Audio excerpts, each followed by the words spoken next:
राजू ने ये रियलाइज किया कि वो डीन के जाल में फंसता चला जा रहा है और अब वो उसे मना नहीं कर सकता था। डीन ने सिचुएशन को इस तरह से सामने रखा था कि राजू को हाँ करनी ही पड़ी। राजू प्लीज एक बार देख लो, इस तरह बोर्ड ऑफ डायरेक्टर्स से पंगा नहीं ले सकते, पूरा हॉस्पिटल स्टेक पर है। डीन की बात भी सही थी, लेकिन राजू को अब तक उस अंगूठी से कोई जवाब नहीं मिला था।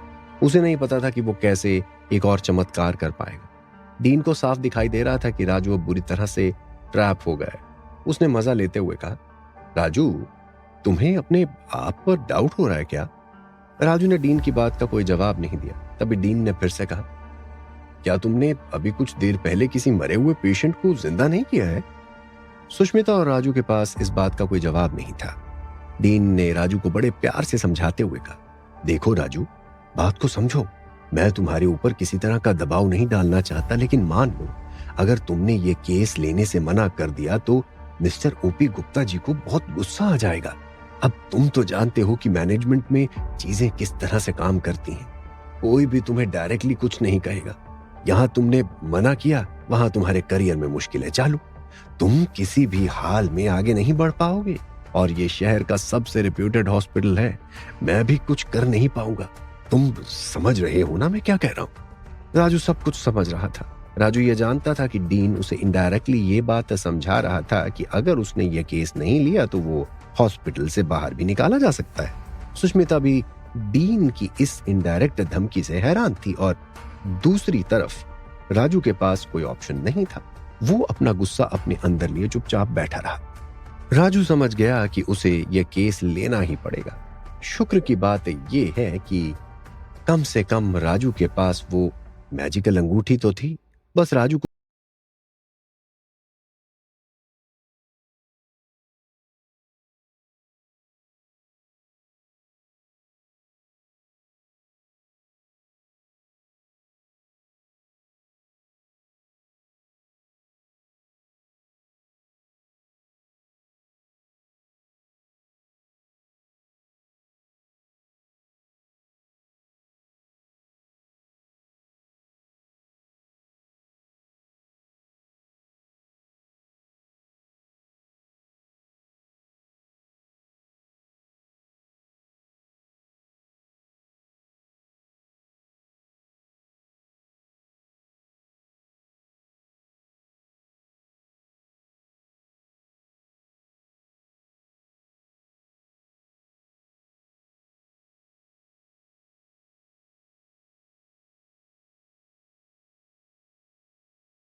अपनी जगह पर जम गया। एक पल के लिए उसके दिल की धड़कन रुक सी गई।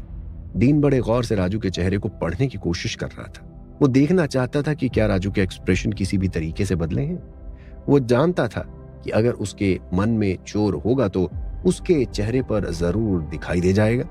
लेकिन कमाल की बात यह थी कि राजू के मन में जितनी भी घबराहट थी, राजू से बड़ी आराम से छुपा पा रहा था। उसने अपने चेहरे पर बाल बराबर भी शिकन नहीं आने दी और कहा, नहीं, मैं उससे नहीं मिला। और आप ये क्यों पूछ रहे हैं? इससे पहले कि डीन को थोड़ा शक होता, राजू ने झट से कहा, हाँ, ये बात जरूर है कि मैं राकेश को ढूंढ रहा था और मैंने तान्या से भी पूछा था, लेकिन मैं सिर्फ उस रिसर्च पेपर के बारे में बात करना चाहता था, इससे ज्यादा और कुछ नहीं। वो मिला नहीं तो फिर मैंने कोशिश भी नहीं की। सुष्मिता दोनों के बीच का इंटरैक्शन बहुत गौर से देख रही थी। वो भी थोड़ी कंफ्यूज थी। वो हैरान थी कि डीन को कैसे पता नहीं था कि राकेश कहाँ है। 2 मिनट तक डीन चुपचाप राजू को घूर कर देखता रहा। राजू और डीन दोनों ही एक दूसरे की चाल को समझ रहे थे, लेकिन कोई कुछ बोल नहीं रहा था। तभी डीन ने झट से मुस्कुराते हुए कहा, अच्छा ठीक है, कोई बात नहीं, ऑल द बेस्ट। ये कहकर डीन अपने ऑफिस में बैठकर काम करने लगा। डीन जानबूझकर राजू से उलझना नहीं चाहता था, क्योंकि वो जानता था कि चौधरी साहब का हाथ राजू के सर पर है। डीन के केबिन के बाहर आते ही राजू के चेहरे के एक्सप्रेशन बदल गए। सुष्मिता उसको देखकर बोली, बोलू, क्या बोलना है? राजू ने कहा, देखा ना मैडम आपने क्या कर रहा है ये आदमी। अब आप ही बताइए मैं क्या करूं। डीन सर ने जानबूझकर सब मेरे सर पर डाल दिया है ताकि मैं हैंडल ना कर सकूं और मुझे ये कॉलेज से रेस्टिकेट कर सकें। सुष्मिता ने गहरी सांस ली और फिर कहा, राजू मैं जानती हूं तुम सही कह रहे हो, ये एक बहुत ही गिरी हुई हरकत है, लेकिन जिस तरीके से वो तुम्हारे ऊपर केस डाल रहे हैं मैं कोई एक्शन नहीं ले सकती। मेरी इतनी अथॉरिटी भी नहीं है कि इस मामले में मैं बहुत ज्यादा इंटरफेयर कर पाऊं। तुम कहो तो मैं एक बार मैनेजमेंट में सवाल उठाकर इस बारे में बात कर सकती हूँ। नहीं मैडम, आपको कुछ करने की जरूरत नहीं है, ये मेरा पर्सनल मैटर है। मैं जानता हूं ये प्रोफेशनल मामला अब रहा ही नहीं। सुष्मिता को थोड़ा बुरा लग रहा था क्योंकि वो अपनी आंखों के सामने किसी भी तरह की गलत चीज होते नहीं देख सकती थी। वो राजू की मदद तो करना चाहती थी, लेकिन इसके लिए उसे डीन के साथ पर्सनली झगड़ना पड़ता। सुष्मिता को पता था कि राजू के साथ डीन और राकेश का जो मैटर था वो बहुत ही पर्सनल था। सुष्मिता ने बस राजू को इतना ही कहा कि उसे संभल कर काम लेना चाहिए। अगर उसे किसी सीनियर डॉक्टर से कंसल्ट करना है तो इसके लिए सुष्मिता जरूर उसकी हेल्प करेगी। सारे सीनियर डॉक्टर उससे कोऑपरेट करेंगे। सुष्मिता ने स्माइल करते हुए राजू के कंधे पर हाथ रखा और कहा, घबराओ मत, मुझे यकीन है कि तुम केस हैंडल कर लोगे, तुम्हारे ऊपर कोई ब्लेम नहीं आएगा। राजू को सुष्मिता की यह बात बहुत अच्छी लगी। वो खुद को समझाने लगा कि सब ठीक हो जाएगा। राजू को अगले दिन से ओपी गुप्ता के फादर का केस हैंडल करना था। उस दिन अपने कॉलेज से जब राजू वापस जा रहा था तो उसे अचानक से रास्ते में शिवा की कॉल आई। हेलो, हाँ कहिए। राजू को ये शक था कि कहीं चौधरी साहब की हालत बिगड़ने तो नहीं लगी थी, कहीं इसीलिए तो शिवा ने उसे कॉल नहीं किया था। ये सोचकर राजू घबराने लगा था। जब से राजू को पता चला था कि उसकी माँ और चौधरी साहब के सितारे मिलते जुलते हैं, यानी अगर एक ठीक होगा तो दूसरा उस बीमारी से जूझेगा, तब से राजू बहुत डर गया था। उसे अपनी माँ की फिक्र हो रही थी। और कहते हैं ना कि इंसान को जिस बात से डर लगता है वो उन चीजों को अपनी जिंदगी में अट्रैक्ट करने लगता है। राजू के साथ भी कुछ ऐसा ही हो रहा था। तभी शिवा ने एक गहरी सांस लेकर कहा, चौधरी साहब की हालत बिगड़ रही है राजू, तुम्हें यहाँ आना होगा।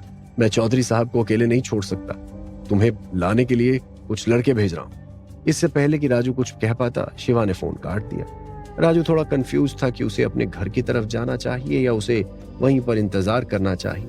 वो नहीं जानता था कि शिवा का आदमी उसे कहां पर लेने के लिए आने वाला था। राजू ने दोबारा शिवा को कॉल लगाना चाहा, लेकिन उसका फोन अब बंद आ रहा था। जब राजू अपने घर की तरफ आगे बढ़ने लगा तो अचानक से रास्ते में एक काले रंग की बड़ी सी गाड़ी आई और उसके सामने आकर रुके। उसमें से एक आदमी निकला और राजू से बोला, मुझे शिवा भाई ने भेजा है। ये कहकर उसने गाड़ी का दरवाजा खोल दिया। राजू गाड़ी में बैठ गया। वो थोड़ा हैरान था कि इन लोगों को कैसे पता था कि वो इस वक्त कहाँ है और उन्हें उसे पिक करने के लिए कौन सी लोकेशन पर जाना है। राजू अब थोड़ा डर गया था। उसे अब ये पक्का यकीन हो गया था कि हो ना हो चौधरी साहब और शिवा ने उस पर कड़ी नजर रखी हुई थी। शायद कोई बग उसके फोन में डाल दिया हो जिससे वो उसे ट्रैक कर पाए। उसने अपना मोबाइल फोन निकाला और हर एक ऐप में जाकर देखा कि कहीं कुछ ट्रैकिंग डिवाइस ऑन तो नहीं। जब तक वो अपनी लोकेशन शेयर नहीं करेगा वो उसे ट्रैक नहीं कर पाएंगे। लेकिन यहाँ तो फोन करने के कुछ ही मिनटों में ये कार उसे लेने आ गई थी। राजू को रियलाइज हुआ कि अब वो बहुत बुरा फंस चुका है। शिवा का भेजा हुआ आदमी रियर व्यू मिरर में बार बार राजू को देख रहा था। राजू ने अपना फोन चलाना बंद कर दिया ताकि उस आदमी को किसी तरह का कोई शक ना हो जाए और वो कुछ गलत ना समझ बैठे। शाम का सूरज अब ढलने लगा था। शिवा का आदमी राजू को दोबारा उसी पहाड़ी पर ले गया जहां पर चौधरी साहब का आलीशान बंगला था। पहाड़ी से पूरा शहर नजर आ रहा था। वो नजारा बहुत ही खूबसूरत था। अचानक से गाड़ी रुकी और फिर शिवा के आदमी ने कहा, हम पहुंच गए। राजू गाड़ी से उतरकर बंगले को देखने लगा। इस बार बंगले का माहौल बहुत बदला हुआ लग रहा था। उसने देखा कि बंगले के मेन गेट पर ही बहुत सारे गार्ड पहले से ही मौजूद हैं। तभी एक मेन गार्ड सामने आगे आया और उसने राजू से हड़बड़ाते हुए, जल्दी चलिए, चौधरी साहब की हालत बहुत नाजुक है। राजू को समझ आ गया कि वो सारे गार्ड उसी को अंदर ले जाने के लिए बेचैन होकर खड़े थे। राजू और उसके आसपास चौधरी साहब के 20 बॉडीगार्ड राजू को बंगलों के अंदर ले जाने लगे।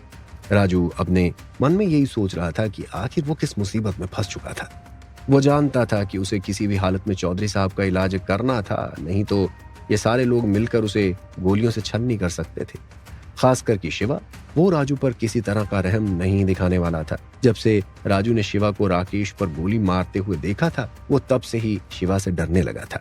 जब राजू उन सारे गार्ड्स के साथ बंगलों के अंदर गया तो उसने हॉल में देखा कि चौधरी साहब एक बड़े से चबूतरे जैसे लगने वाले बेड पर पड़े हुए हैं और दर्द से तड़प रहे हैं। शिवा उनके पास खड़ा था।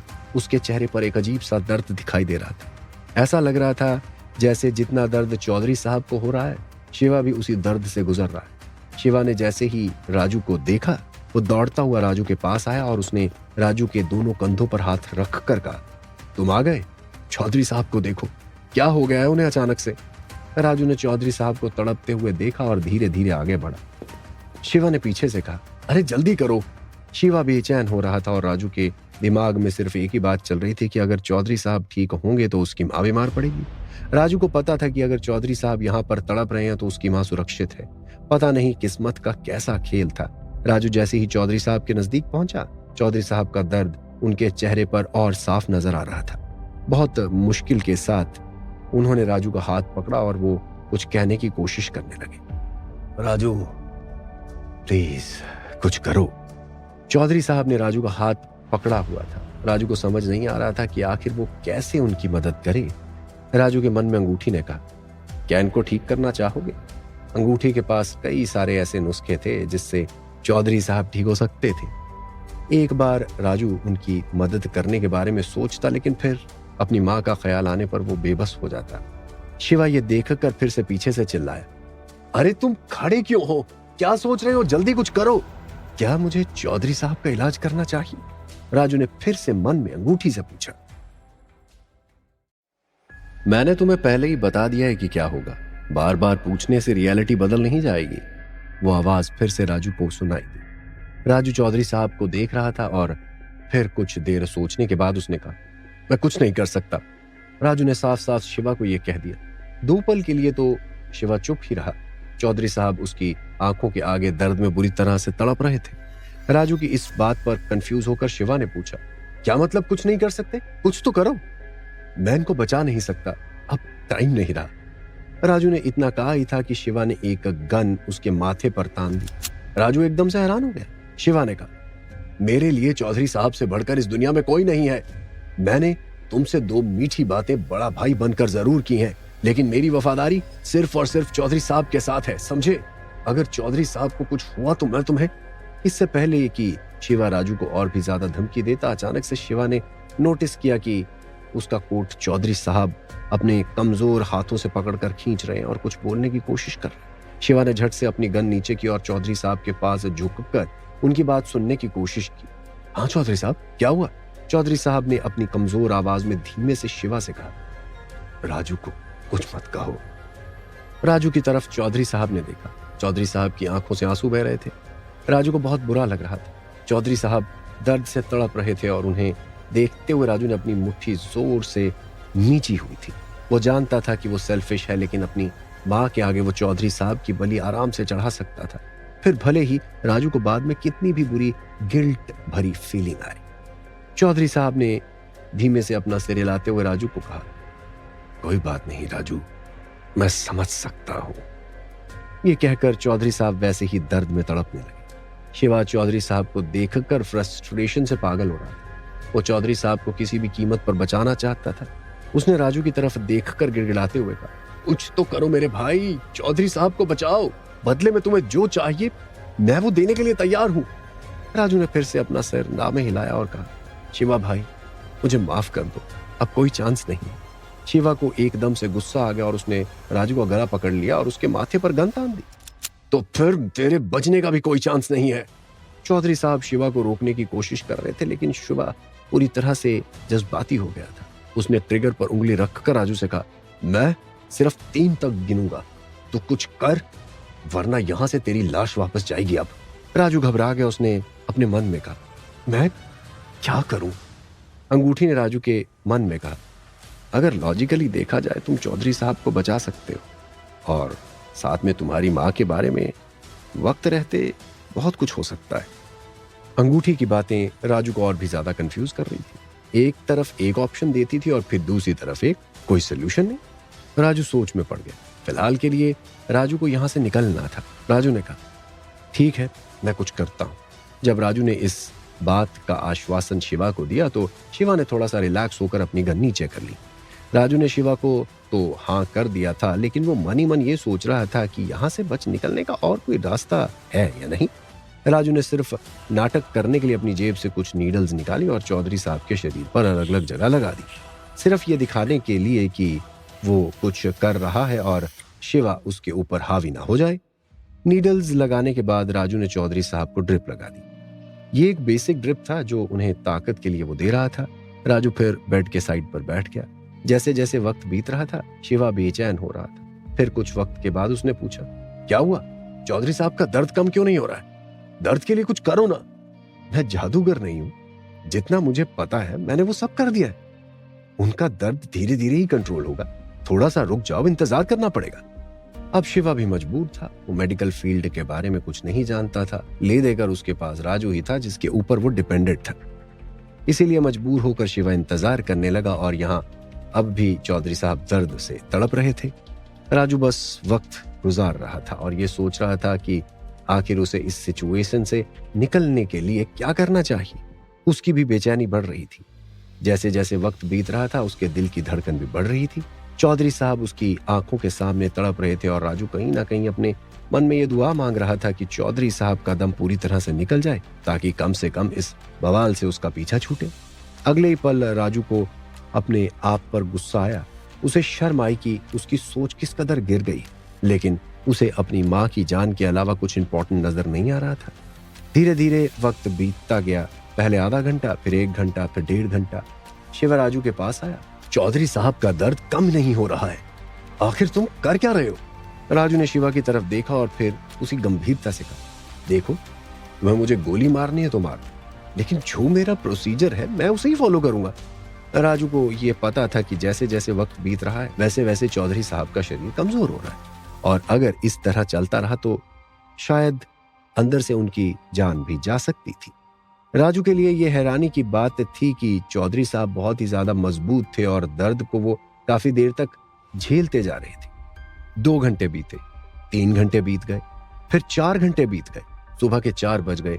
राजू के फोन पर बार बार उसकी माँ की कॉल आ रही थी, लेकिन शिवा उसे कॉल रिसीव करने नहीं दे रहा था।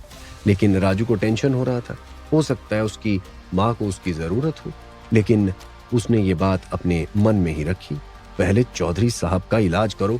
ऐसा लग रहा था जैसे शिवा पूरी तरह से निर्दयी हो चुका था। राजू भी अपनी जिद पर अड़ा हुआ था कि शिवा चाहे उसके ऊपर कितना ही प्रेशर डाल दे, वो कुछ भी ऐसा नहीं करेगा जिससे चौधरी साहब को थोड़ा भी आराम मिले। अगर वो सेल्फिश है तो सेल्फिश ही सही। आखिर बात राजू की माँ की थी। जब सुबह के 4:30 बज गए तो राजू से रहा नहीं गया। लगातार 4-5 घंटे से चौधरी साहब को अपनी आंखों के सामने तड़पता हुआ देखकर राजू का दिल पिघल गया। उसके मन में यही चल रहा था कि आखिर एक इंसान कितना ज्यादा मतलबी हो सकता है। उन्होंने भी तो उसकी हेल्प की थी। चौधरी साहब भी तो एक इंसान थे। उसके सामने दर्द से 4 घंटे से तड़प रहे थे और राजू कुछ नहीं कर रहा था, सिर्फ अपनी माँ के लिए। राजू ने सोचा कि उसकी माँ को अगर कुछ हुआ तो राजू घर जाकर उसका ट्रीटमेंट कर सकता है, लेकिन पहले कम से कम चौधरी साहब को उनके दर्द से निजात देना जरूरी था। आखिर में राजू ने एक गहरी सांस ली और तकरीबन सुबह 5 बजे राजू फाइनली उठा और चौधरी साहब के पास जाकर उसने कुछ नीडल्स की जगह बदल दी, जिससे सच में चौधरी साहब के दर्द को आराम मिलने लगा। और फिर राजू ने अपनी अंगूठी वाला हाथ चौधरी साहब के पेट पर रखा और आंखें बंद करके अंगूठी से बोला, दर्द थोड़ा कम कर दो। अंगूठी ने अपना करिश्मा दिखाया और थोड़ी ही देर में चौधरी साहब का दर्द कम होने लगा। ये देखकर शिवा की जान में जान आ गई। रात भर में शिवा ने चौधरी साहब को दर्द से इतना तड़पते देखा था कि उसने अपना मन बना लिया था कि अगर चौधरी साहब को कुछ हुआ तो राजू को वो जान से मारकर अपने बंगलों के आसपास कहीं दफन कर देगा। शिवा सिर्फ मजबूर इसीलिए था क्योंकि सिर्फ राजू ही था जो शायद चौधरी साहब की जान बचा सकता था। इसीलिए वो अपना गुस्सा कंट्रोल कर रहा था। लेकिन जब चौधरी साहब का दर्द कंट्रोल हुआ तो फिर शिवा ने राजू से कहा, यही चीज तुमने पहले क्यों नहीं की? राजू ने शिवा की तरफ देखा और फिर गंभीर होकर कहा, मैंने इसीलिए नहीं की क्योंकि वक्त नहीं था। कम से कम 5 घंटे का टाइम चाहिए था मेरी थेरेपी ठीक से काम करने के लिए। इसके बाद ही ये प्रोसीजर पूरा हो सकता था। अब चौधरी साहब को आराम है।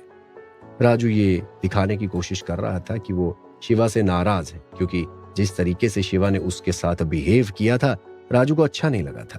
राजू ने बहुत ही बुरा एक्सप्रेशन बनाकर शिवा से बात की थी। शिवा भी समझ गया था कि राजू इरिटेट हो गया था। थोड़ा ऑकवर्ड लग रहा था शिवा को, लेकिन फिर उसने राजू से कहा, ठीक है, मैं तुम्हें तुम्हारे घर छोड़ देता हूँ। इस बार शिवा ने राजू को किसी और आदमी के साथ नहीं भेजा, बल्कि वो राजू को खुद बंगलों से बाहर लाया और गाड़ी में बैठकर उसे घर छोड़ने के लिए निकल पड़ा। राजू रास्ते में शांत था, लेकिन उसके मन में सिर्फ अपनी माँ का ख्याल आ रहा था। वो डर रहा था कि कहीं उसकी माँ के साथ कुछ हो ना रहा हो। राजू ने चौधरी साहब को ठीक तो कर दिया था, लेकिन अब प्रॉब्लम उसकी माँ के साथ थी। उसे जल्द से जल्द घर पहुंचना था। राजू की खामोशी को शिवा ने कुछ और ही समझ लिया। शिवा को लगा शायद राजू उससे बहुत ज्यादा खफा हो गया है, क्योंकि शिवा ने उसके साथ कुछ ज्यादा ही बदसलूकी कर दी थी। शिवा ने राजू से थोड़ा हिचकिचाते हुए कहा, मुझे माफ कर दो, चौधरी साहब के लिए मैं थोड़ा इमोशनल हो जाता हूँ। राजू को तो इस बात का ख्याल ही नहीं था कि शिवा क्या सोच रहा है, लेकिन जैसे ही शिवा ने ये बात कही, राजू ने जानबूझकर अपना मुंह और भी ज्यादा टेढ़ा सा बना लिया, ताकि शिवा को यही लगे कि राजू को अच्छा नहीं लग रहा। राजू ने कहा, मुझे जल्द से जल्द घर पहुंचा दो। मेरी माँ पता नहीं क्या सोच रही होगी कि रात भर मैं क्यों नहीं आया। जैसे ही राजू ने यह बात कही, शिवा को एकदम से याद आया, अरे हाँ, तुम्हारा फोन। शिवा ने अपनी जेब से फोन निकालकर राजू को वापस कर दिया। राजू ने फोन पर देखा, उसकी माँ की 36 मिस्ड कॉल्स थी। राजू का दिल अब जोरों से धड़कने लगा था। उसने फौरन कॉल बैक किया, लेकिन उसकी माँ फोन नहीं उठा रही थी। राजू को अब बहुत ज्यादा घबराहट होने लगी।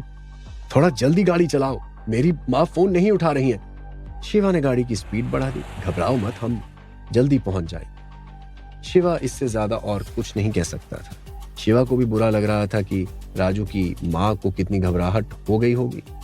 आखिरकार शिवा ने जितनी जल्दी हो सकता था उतनी जल्दी राजू को उसके घर पहुंचा दिया। गाड़ी से उतरते ही राजू ने शिवा को कहा, हम घर पहुंच गए हैं। शिवा ने कहा, अगर तुम चाहो तो मैं अंदर आकर तुम्हारी माँ से बात कर सकता हूँ। मैं बता दूंगा कि मेरी गलती थी, मैंने तुम्हें इस तरह रोक कर रखा था। राजू ने कहा, नहीं शुक्रिया। यह कहकर राजू ने गाड़ी का दरवाजा बंद किया और पलट कर जाने लगा। राजू दुआ मना रहा था कि शिवा उसके पीछे ना आए। राजू जानता था कि अंदर उसकी माँ शायद ठीक हालत में ना हो। राजू जल्दी जल्दी अपने घर के अंदर गया और दरवाजे के पीछे से वो झांक कर देखने लगा। जब तक शिवा गाड़ी लेकर वहां से चला नहीं गया, राजू वहीं खड़ा रहा। जैसे ही शिवा वहां से गया, राजू ने झट से घर का दरवाजा खोला और अपनी माँ को आवाज लगाई, माँ, माँ, कहाँ है तू?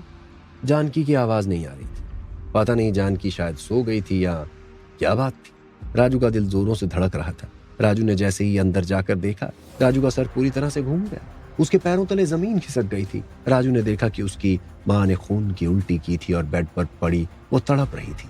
माँ, माँ, क्या हुआ तुझे? राजू की आंखों से अपने आप आंसू आने लगे। वो बुरी तरह से बेबस होकर रोने लगा। उसकी माँ ऐसे तड़प रही थी जैसे किसी मछली को पानी से निकालकर बाहर तड़पने के लिए छोड़ दिया हो। राजू अंगूठी से बोलने लगा, जल्दी बताओ क्या करना है, जल्दी कुछ बताओ। अंगूठी से दोबारा कोई आवाज नहीं आई। राजू बुरी तरह तड़प रहा था। वो जल्दी से दौड़ता हुआ रसोई घर की तरफ गया और इस बार फिर से राजू ने सोचा कि वो काली मिर्ची और लौंग का घोल बनाकर उसकी माँ को पिला देगा, लेकिन अचानक से अंगूठी ने कहा, इसका कोई फायदा नहीं, इससे कुछ नहीं होगा। राजू ने अपने हाथ में पकड़ा हुआ वो पानी का गिलास दीवार पर फेंक कर गुस्से से मारा। तो फिर क्या करूं मैं, जल्दी बताओ। अंगूठी से आवाज आई, अफसोस राजू, इसका कोई इलाज नहीं है। तुम्हारी माँ को इसी तरह दर्द में तड़पना होगा। राजू ये सुनकर रोने लगा। नहीं, ऐसा नहीं हो सकता, कोई तो रास्ता होगा। राजू ने उस अंगूठी से गिड़गिड़ाते हुए कहा, लेकिन अंगूठी ने कोई जवाब नहीं दिया। राजू जल्दी से अपनी माँ के पास आया और उसी तरह से उन्हें तड़पते हुए देखने लगा जिस तरह से चौधरी साहब तड़प रहे थे। अपनी माँ को इस हाल में देखकर राजू की जान निकल गई। राजू किसी भी कीमत पर अपनी माँ को बचाना चाहता था। राजू के दिमाग में एक ख्याल आया कि अगर उसे अपनी माँ को बचाना है तो वो चौधरी साहब को खुद जाकर जान से मार दे। इस वक्त राजू के पास सबसे आसान और सीधा तरीका यही था।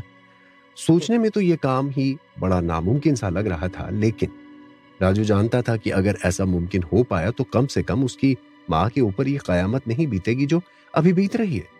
लेकिन अगले ही पल राजू ने अपने आप से कहा, राजू तू डॉक्टर है, किसी की जान कैसे ले सकता है? क्या तेरी माँ ने तुझे यही सिखाया है? लेकिन राजू को अपनी माँ के आगे कोई भी संस्कार या फर्ज दिखाई नहीं दे रहा था। वो बस किसी भी तरह अपनी माँ को बचाना चाहता था और इसके लिए वो कुछ भी करने के लिए तैयार था। उसने कंफर्म करने के लिए ये बात अंगूठी से भी पूछा कि क्या ऐसा मुमकिन है? अगर राजू चौधरी साहब को जान से मार दे तो क्या चौधरी साहब के सितारे उसकी मां पर किसी तरह का कोई इफेक्ट डाल सकते हैं? नहीं, इससे कोई फर्क नहीं पड़ेगा, बल्कि तुम्हारी मां को फिर चौधरी साहब की बीमारी से कोई लेना देना नहीं होगा। अगर वो दुनिया में ही नहीं रहेंगे तो उनकी बीमारी तुम्हारी मां को किसी तरह से परेशान नहीं करेगी। ये बात सुनकर राजू की जान में जान आई। उसने तय कर लिया कि वो अभी के अभी निकल कर ही चौधरी साहब के बंगले पर जाएगा और किसी बहाने से भी उन तक पहुंचकर उन्हें मार देगा। ये उसके लिए ज्यादा मुश्किल नहीं था। ये सारी बातें राजू अपने मन में सोच रहा था कि वो शिवा को फोन करेगा और चौधरी साहब का एक रूटीन चेकअप करने के बहाने जहर वाली इंजेक्शन दे देगा और खेल खत्म। राजू पर किसी को शक भी नहीं होगा। लेकिन फिर राजू ने सोचा कि अगर बाद में गलती से भी शिवा ने चौधरी साहब की बॉडी का पोस्टमार्टम करवाया और उसमें पॉइजन निकला तो उसे राजू पर शक हो सकता है, और अगर वो उसकी जान लेना चाहेगा तो वो शिवा और उसके लोगों से कैसे बचेगा? यही सोचते हुए राजू ने अंगूठी से पूछा, अगर बाद में शिवा को पता चल गया कि चौधरी साहब का कातिल मैं हूं तो मैं उससे कैसे बचूंगा? राजू के इस सवाल पर अंगूठी ने बहुत सारे मार्शल आर्ट और लड़ाई करने के तरीके राजू के दिमाग में दिखा दिए और अंगूठी ने कहा, ये सारी चीजें और सारी टेक्निक्स का इस्तेमाल करके तुम शिवा और उसके लोगों से अपना बचाव कर सकते हो, लेकिन इसके अलावा भी एक रास्ता है। तुम्हें यह कदम उठाने की जरूरत नहीं है। कैसा रास्ता है? जल्दी बताओ, राजू ने कहा। जिस तरह से चौधरी साहब की और तुम्हारी मां के सितारे आपस में मेल खा रहे हैं, उसी तरह से कोई तीसरा शख्स भी हो सकता है इस दुनिया में जिसके साथ तुम्हारी मां के सितारे मैच खाएं। लेकिन ऐसा कोई है नहीं, लेकिन तुम चाहो ऐसे किसी इंसान के साथ उनके सितारे को जोड़ सकते हो, जिसके बाद से तुम्हारी मां सुरक्षित हो जाए। फिर चौधरी साहब को कुछ भी हो, उससे तुम्हारी मां को फर्क नहीं पड़ेगा। मैं बहुत कंफ्यूज हो रहा हूं, मुझे ठीक से समझाओ, राजू ने कहा। मान लो इस दुनिया में किसी नवजात शिशु ने जन्म लिया। उसके सितारे अभी किसी इंसान से जुड़े नहीं होंगे, क्योंकि नवजात शिशु के सितारे किसी भी इंसान के सितारों के साथ से धीरे धीरे जुड़ते हैं। अगर तुम अपनी मां का खून और चौधरी साहब का खून लेकर उस औरत के शरीर में डाल दो जो उस बच्चे को जन्म देने वाली है, तो जन्म देने से पहले ही इन तीनों के सितारे आपस में एक हो जाएंगे। और फिर अगर चौधरी साहब को कुछ हो भी गया तो तुम्हारी मां उस बच्चे के सितारों की वजह से सुरक्षित रहेगी। राजू के लिए यह काम करना बहुत आसान था। वो चौधरी साहब के ब्लड का सैंपल बहुत आसानी से ले सकता था, क्योंकि वो चौधरी साहब का इलाज कर रहा था। शिवा को वो जैसे कहेगा वैसे ही शिवा फौरन चौधरी साहब का ब्लड सैंपल लाकर राजू के हवाले कर देगा, और अपनी मां का ब्लड सैंपल वो कभी भी निकाल सकता था। इसीलिए राजू ने फैसला किया कि वो यही रास्ता अपनाएगा। उसने शिवा को फोन करके कहा कि उसे चौधरी साहब का ब्लड सैंपल चाहिए, उसे कुछ जरूरी टेस्ट करना है। राजू का प्लान बहुत सिंपल था। वो दोनों खून को आपस में मिलाकर सुबह हॉस्पिटल जाएगा और किसी ऐसे पेशेंट के अंदर इंजेक्ट कर देगा जो अभी अभी मां बनने वाली है। सुबह के 7 बज चुके थे। राजू ने फौरन शिवा को फोन लगाया। शिवा ने फोन उठा लिया। हाँ राजू, बोलो, राजू ने कहा। मुझे चौधरी साहब का ब्लड सैंपल चाहिए, क्योंकि मैं कुछ टेस्ट करने वाला हूं उनके बॉडी का स्टेटस समझने के लिए। क्या तुम किसी से भिजवा सकते हो? शिवा ने कहा, तुम खुद आकर ले लो, वो ज्यादा बेटर रहेगा। राजू ने कहा, मुझे बहुत ज्यादा काम है आज, अगर मुमकिन हो तो प्लीज किसी से भिजवा दो। शिवा ने कहा, ठीक है, कोई बात नहीं, मैं भिजवा देता हूं। उसके बाद राजू ने एक सिरिंज लेकर अपनी मां का भी ब्लड सैंपल ले लिया। उसके बाद राजू रात भर अपनी मां को उसी दर्द से तड़पते हुए देख रहा था। राजू भी साथ में उसी दर्द में तड़प रहा था। उस बेबसी के दर्द में राजू तड़प तड़प कर रोता रहा और आखिर में चुप हो गया। वो अपनी मां के लिए कुछ नहीं कर सका। कुछ घंटों के बाद राजू की मां बड़ी मुश्किल से नींद में गई थी। राजू ने जब देखा कि रात भर की बेचैनी के बाद अब जाकर उसकी मां को नींद आ रही थी, तो ये देखकर राजू थोड़ा खुश हुआ और उसने अपनी मां का माथा चूमा और फिर अपने कॉलेज के लिए निकल गया। राजू अपने कॉलेज के हॉस्पिटल पहुंचा और फिर वहां पर वो शिवा का इंतजार करने लगा। उसने सोच रखा था कि जैसे ही वो चौधरी साहब का ब्लड सैंपल लेकर आएगा, वैसे ही वो अपनी मां के ब्लड सैंपल में उसे मिक्स कर देगा। राजू जानबूझकर वक्त गुजारने की कोशिश कर रहा था और किसी सीनियर डॉक्टर के सामने जाने से बच रहा था, क्योंकि आज ओपी गुप्ता के फादर का केस उसे लेना था, और एक बार वो उस केस में बिजी हो गया तो बाद में राजू को टाइम नहीं मिलने वाला था। आखिर में 2 घंटे के बाद तकरीबन 10 बजे तक शिवा का एक आदमी हॉस्पिटल आया और उसने राजू को चौधरी साहब का ब्लड सैंपल दे दिया। राजू ने जल्दी से अकेले में जाकर वो ब्लड सैंपल अपनी माँ के ब्लड सैंपल से मिक्स किया और फिर अंगूठी से कहा, अब इसको इंजेक्ट कैसे करूं? अंगूठी ने राजू के दिमाग में एक आइडिया दिया।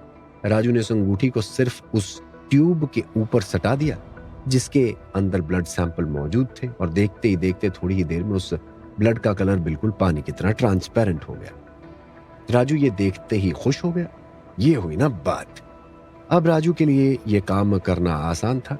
राजू ने सबसे पहले उस पानी जैसे दिखने वाले ब्लड को एक एनेस्थीसिया की शीशी में डाल दिया और फिर वो शीशी लेकर गायनेकोलॉजी डिपार्टमेंट की तरफ गया और नजर रखकर वो इंतजार करने लगा। तभी राजू ने देखा कि जैसे ही एक नर्स ऑपरेशन का किट और एनेस्थीसिया की शीशी लेकर ऑपरेशन थिएटर की तरफ जा रही थी, तभी राजू झट से उस नर्स के सामने गया और उसे टक्कर मारा।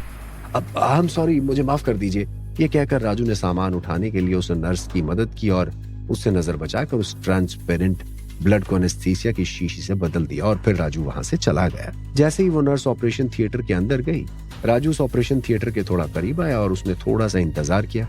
राजू को पता नहीं था कि वो एनेस्थीसिया की सुई उस प्रेग्नेंट औरत को लगी होगी या नहीं, लेकिन फिर अंगूठी ने राजू से कहा, तुम्हारा काम हो गया है, इतना ज्यादा घबराने की कोई बात नहीं है, थोड़ी देर में पता चल ही जाएगा तुम्हें भी। राजू को फिर भी थोड़ा डाउट था, लेकिन वो वहां से हट गया ताकि किसी को शक ना हो। रास्ते में अचानक से राजू की नजर डायरेक्टर सुष्मिता पर गई। डायरेक्टर सुष्मिता ने राजू को देख लिया और वो थोड़ा सा शक करने लगे। अरे राजू, तुम यहाँ क्या कर रहे हो? तुम्हें तो आज केस लेना था ना मिस्टर ओपी गुप्ता के फादर का, तो फिर तुम इस डिपार्टमेंट में क्या कर रहे हो? राजू एकदम से हड़बड़ा गया, लेकिन उसने अपने चेहरे को शांत रखा था कि डायरेक्टर सुष्मिता को किसी तरह का कोई शक ना हो। राजू ने हंसते हुए कहा, कुछ नहीं मैडम, बस कोई जानने वाली दोस्त दिख गई थी तो उससे बात करने के लिए यहाँ चला आया। डायरेक्टर सुष्मिता ने कहा, ठीक है, चलो मैं तुम्हें ही ढूंढ रही थी। राजू सुष्मिता के साथ उसके पीछे जाने लगा। सुष्मिता ने राजू को उस पेशेंट की फाइल दिखाई। राजू उस पेशेंट की फाइल पढ़ने लगा। सुष्मिता ने कहा, इतना ज्यादा पढ़कर क्या ही होगा, वेजिटेटिव स्टेट तो तुम्हें पता ही है कितनी बड़ी मुसीबत है। अब चलकर पेशेंट को देख लो, शायद कोई उम्मीद की किरण नजर आए। इससे पहले राजू इस पेशेंट को लेकर काफी कुछ सोच रहा था, लेकिन इस वक्त राजू सिर्फ अपनी माँ के बारे में सोचे जा रहा था। अब उसे इस पेशेंट के बारे में कोई ज्यादा फिक्र नहीं, बस उसके दिलो दिमाग में बार बार यही चलता जा रहा था कि किसी तरह से बस उसकी माँ ठीक हो जाए। ये सब सोचते सोचते आखिर में सुष्मिता और राजू वार्ड नंबर 211 में पहुंचे, जहां पर ओपी गुप्ता के फादर एक व्हील चेयर पर बैठे हुए थे। उनकी आंखें हवा में एक जगह टिकटिकी बांध कर देख रही थी, ना पलक झपक रही थी और ना ही आंखों की पुतली हिल रही थी, और शरीर तो बेजान था ही। राजू ने कभी किसी इंसान को इस तरह नहीं देखा था। काफी देर तक राजू उन्हें यूं ही देखता रहा। सुष्मिता ने कहा, क्या लगता है राजू, कुछ हो सकता है क्या?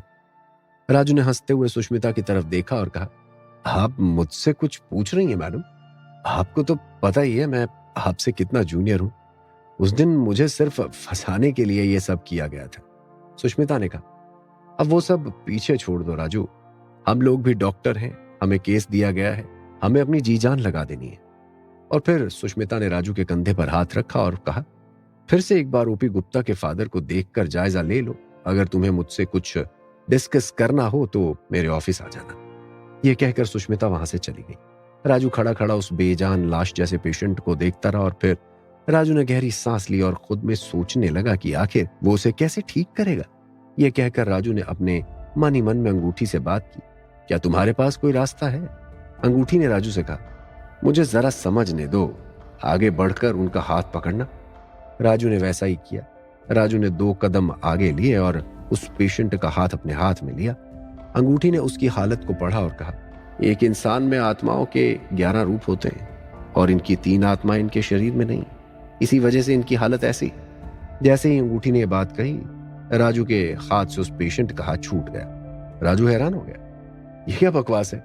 राजू ने एकदम से झुंझला कर कहा। अंगूठी ने कहा, यही वास्तविकता है, अगर इनको ठीक करना है तो इनकी उम्र की 3 आत्माओं को दोबारा बुलाना पड़ेगा। राजू ने कहा, कैसे? अंगूठी ने कहा, अपनी आंखें बंद करो राजू ने अपनी आंखें जैसे ही बंद करी, अंगूठी ने राजू के सामने कई सारे आत्माओं को बुलाने वाले मंत्र बिखेर दिए। राजू उन सारे शब्दों को देख पा रहा था। क्या मुझे ये सारे मंत्र पढ़ने होंगे? अंगूठी ने कहा। तभी वो आत्मा यहां पर आएंगी और अपने शरीर में दोबारा प्रवेश करेंगी। ये इंसान दोबारा चलने फिरने लगेगा।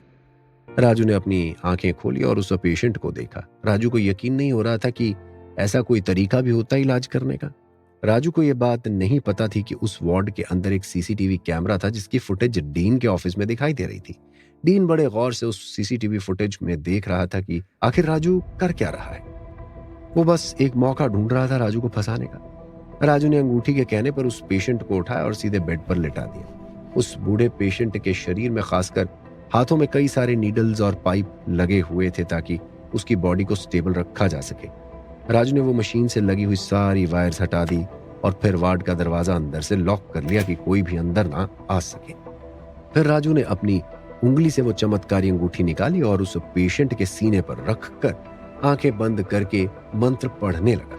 देखते ही देखते वो अंगूठी चमकने लगी और पूरे वार्ड का वातावरण एकदम से बदल गया। वो पेशेंट बेजान पड़ा था लेकिन वार्ड की सारी लाइटें जलने बुझने लगी। वहां कुछ अजीब सा वातावरण बन चुका था जो बेहद डरावना था।